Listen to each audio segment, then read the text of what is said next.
माँ बनना ये हर महिला का सपना होता है। पहली बार माँ बनने की खुशी एक बहुत ही आनंददायी क्षण होता है और वो खुशी दोगुनी तब होती है जब वो पहली बार गर्भवती होने का महिलाओं को पता चलता है। गर्भवती महिलाओं को वो गर्भवती है कैसे पता चलता है? गर्भधारण के समय सबसे पहले बुजुर्गों द्वारा कहा गया है कि शादी के कुछ दिन बाद महिलाओं को उल्टियाँ शुरू होती है, जिससे कहा जाता है कि अब महिला माँ बनने वाली है। लेकिन गर्भवती महिलाओं ने किन किन बातों का ध्यान गर्भवती रहते समय लेना चाहिए? गर्भवती रहते उल्टियाँ आना आम बात है, लेकिन उस वक्त ज्यादा उल्टियाँ होना भी गलत है। देखा जाता है कि गर्भवती होने के दौरान जब ज्यादा उल्टियाँ होती है तो महिला घरेलू नुस्खे आजमाती है, लेकिन ये सरासर गलत लक्षण है।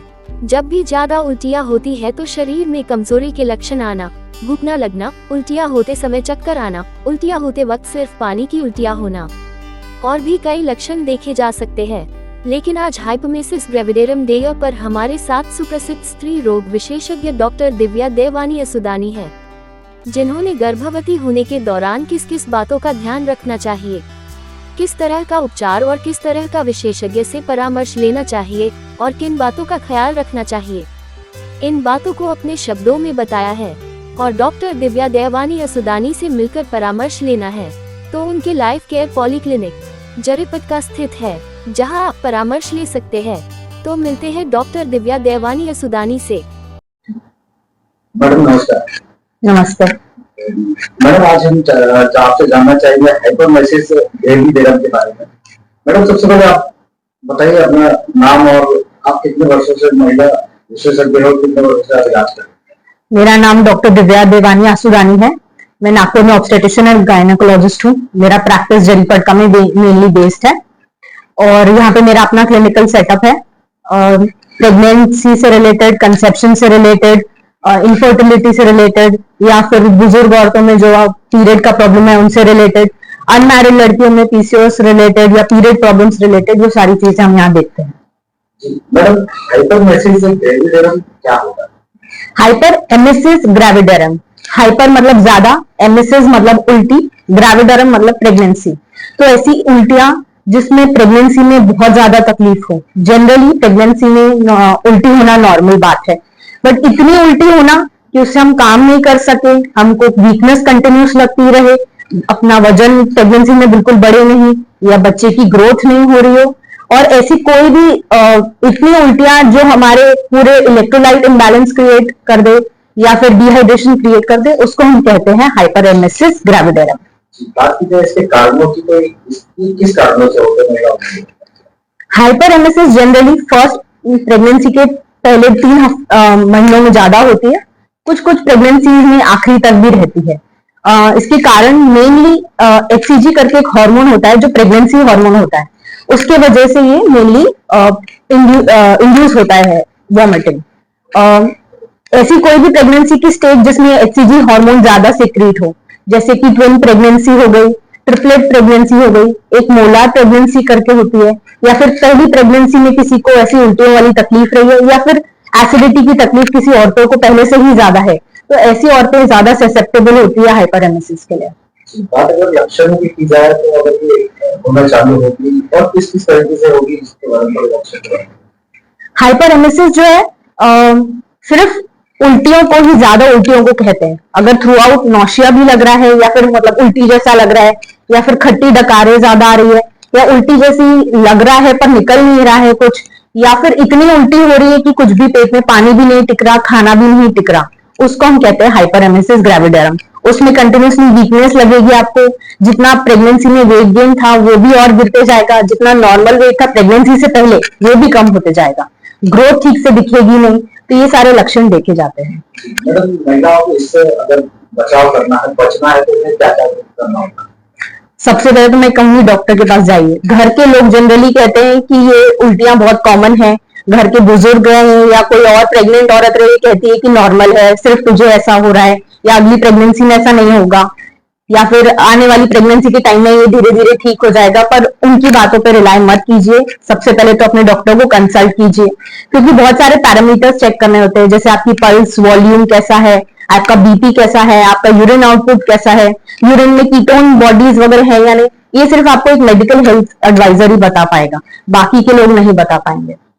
मैडम इसके लक्षण में कितने महीने गर्भवती महिलाओं को शुरुआत हो जाती है, कब तक चलता है?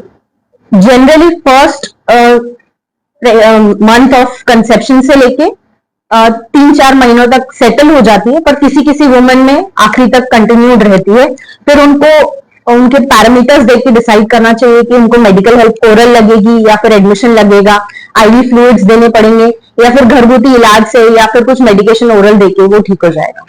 मतलब इस बीमारी के चलते, इस प्रॉब्लम के चलते क्या महिलाओं को और कोई दूसरी भी समस्या होती? हाँ, कहीं कहीं तो इसको नियर डेथ भी बोला जाता है। नियर डेथ इसीलिए कि आपका इलेक्ट्रोलाइट इम्बैलेंस इतना क्रिएट हो जाता है, आज सिटीज में तो नहीं पर कहीं कहीं गांव में आज भी ऐसा है कि उल्टियां पे उल्टियां होते जा रही है, पानी पेट में टिक नहीं रहा है, खाना नहीं जा रहा है, कुछ भी मैल न्यूट्रिशन हो रहा है, और वो लोग गांव में बैठे रहते हैं, कोई मेडिकल हेल्थ एडवाइजर के पास नहीं जाते हैं। सब लोग घर के यही बोलते रहते हैं कि उल्टी है, आज नहीं हो रही, कल ठीक हो जाएगी, अगले महीने ठीक हो जाएगी, पर ऐसा नहीं है। अगर आपका इलेक्ट्रोलाइट इम्बैलेंस हो गया या फिर आपके बॉडी का पानी कम हो गया तो उसकी वजह से बीपी भी कम होता है, शॉक भी लग सकता है, और बहुत ही ज्यादा खराब कंडीशन में ये माँ के लिए जानलेवा भी हो सकता है। और इससे भी ज्यादा एक्सट्रीम कंडीशंस में अगर आपका इलेक्ट्रोलाइट इम्बैलेंस बहुत ज्यादा है तो फिर बच्चे की भी जान जा सकती है। मैडम इस समस्या को लेकर, बीमारी को लेकर आप अपने पेशेंट को शहर की जनता को क्या कुछ बताना चाहेंगे? मैं बस यही कहूंगी कि जो पहले से मिथ बनी हुई है कि प्रेगनेंसी में उल्टी होना एक अच्छा लक्षण है या फिर उल्टी रोज होनी चाहिए या बंद हो जाएगी, अपने आप डिसीजंस मत लीजिए। सिर्फ इन्फ्लुएंसर के ऊपर या सोशल मीडिया के ऊपर भी जाके यूट्यूब पे या फिर कोई मॉम बनने वाली है, टू बी मॉम्स आजकल बहुत इन्फ्लुएंसर्स होती है, या जो माँ बन चुके हैं वो इन्फ्लुएंसर बताती है कि ये खा लो, ये कर लो, इससे मेरी कम हो गई थी। इन सब के ऊपर मत जाइए, आप एक डॉक्टर की सहायता लीजिए। बात की जाए आपके लाइफ केयर हॉस्पिटल की, तो यहाँ पर महिलाओं की समस्याओं को क्या क्या बीमारियों का इलाज किया जाता है और क्या नई टेक्निक, नई पद्धति के द्वारा किया जाता है? हमारे यहाँ पे प्री कंसेप्शनल काउंसलिंग से लेकर मतलब कौन सी औरतों को कंसीव कब करना चाहिए, इनफैक्ट शादी से भी पहले ये कंपैटिबल पर्सन है कि नहीं, वहां से लेके हम शुरुआत करते हैं। क्योंकि आजकल ऐसा है कि सब लोग लव मैरिज ही ज्यादा करते हैं। अब तो उनके अवेयरनेस लकीली इतनी बढ़ गई है कि वो लोग आते हैं, हमसे कंसल्ट करते हैं, अपने ब्लड एग्जामिनेशन करवाते हैं, उनको प्रेगनेंसी कितनी डिले करनी है, जिसको हम बोलते हैं कि ओवेरियन आपका टाइम कितना है, वो भी आके देखते हैं। बायोलॉजिकल क्लॉक अपना चेक करने आते हैं कि वो कब तक अपनी प्रेगनेंसी डिले कर सकते हैं। वहां से लेके फिर उसके बाद कंसेप्शन के बाद इमीडिएटली कंसेप्शन में अगर कोई प्रॉब्लम आ रही है तो उसके लिए सोनोग्राफी, उसका आगे का इलाज, हस्बैंड में कोई तकलीफ है या वाइफ में कोई तकलीफ है उसका इलाज, उसको पहले पता लगाना और फिर उसका इलाज, और बाद में फिर पूरा through out pregnancy, high risk pregnancy वगैरह सारी कवर की जाती है। और फिर सेफ मदरहुड। सेफ मदरहुड मतलब प्रेगनेंसी तो सेफ जरूरी है पर साथ में डिलीवरी भी सेफली, ताकि मदर भी सेफ है और बेबी भी सेफ है, ये पूरा ध्यान हमारे यहाँ रखा जाता है। मैडम अगर लाइफ केयर हॉस्पिटल में आपसे किसी को परामर्श लेना है, इलाज करवाना, तो किस तरीके से आपके पास पहुंच सकता है? मैं आपको इजीली अवेलेबल मिल जाऊंगी। आप मेरा नाम डॉक्टर दिव्या देवानी आसुदानी गूगल पे सर्च कर सकते हैं, जस्ट डायल पे सर्च कर सकते हैं। मेरा हॉस्पिटल का एड्रेस है प्लॉट नंबर 20 नारा रोड, जरीपटका, नागपुर। आप उस पर भी कांटेक्ट कर सकते हैं और आपके स्क्रीन पे मेरे कांटेक्ट नंबर शेयर किए जाएंगे, आप उस पर भी कांटेक्ट करके मुझसे कभी भी मिल सकते हैं।